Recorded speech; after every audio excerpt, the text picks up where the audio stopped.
2 মাস ধরে তরুণীকে ধর্ষণ করেছেন প্রভাবশালী রেল কর্মকর্তা আনসার আলী। বিস্তারিত দেখুন চট্টগ্রাম ব্যুরোর প্রতিবেদনে।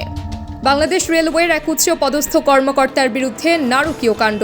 বিয়ের প্রলোভন দেখিয়ে মাসের পর মাস ভোগ করে ছুঁড়ে ফেলেছেন এক নারীকে। সেই নারী এখন বাঁচতে চান না, চিৎকার করে বলছেন, আমাকে বিয়ে না করলে আমি আত্মহত্যা করব। ভুক্তভোগী শিরিন আক্তার তার ভিডিও বার্তায় জানিয়েছেন, ফেসবুকে পরিচয়, প্রেমের নাটক, তারপর শুরু হয় শারীরিক সম্পর্ক। বারবার বিয়ের প্রতিশ্রুতি দিয়ে তাকে ফাঁদে ফেলা হয়।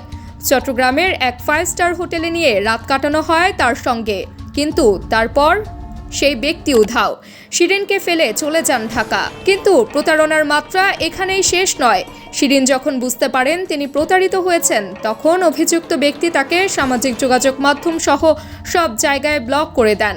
এমনকি রেল ভবন থেকে লোক পাঠিয়ে সমঝোতার জন্য চাপ দেওয়া হয়। টাকা নিয়ে চুপ থাকতে বলা হয়, না হলে খুন করে ফেলার হুমকি। রেল ভবনের এক ব্যক্তি তাকে ফোন করে বলে, আনসার আলী খুব প্রভাবশালী, সে তোমাকে বিয়ে করবে না, বরং তুমি আমার সঙ্গে সম্পর্ক করো। অন্যদিকে শিরিন বলেছেন, আমি ওর সঙ্গে প্রতারণার শিকার হয়েছি। বিয়ের জন্য বারবার বলার পরও সে আমাকে ছুঁড়ে ফেলেছে। আমি বিচার চাই।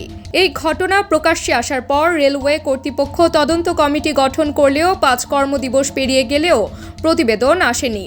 এদিকে শিরিন বলছেন, আমি চুপ থাকবো না, আমি রেল ভবনের সামনে আত্মহত্যা করব। অন্যদিকে অভিযুক্ত রেল কর্মকর্তার সঙ্গে যোগাযোগের চেষ্টা করা হলেও তিনি ফোন ধরেননি। এত বড় কেলেঙ্কারির পরও রেলওয়ে কর্তৃপক্ষ নীরব। এখন প্রশ্ন হচ্ছে, এই নারীর জীবনের কি হবে, নাকি প্রভাবশালী দুর্বৃত্তদের হাতে আরেকটি জীবন শেষ হয়ে যাবে?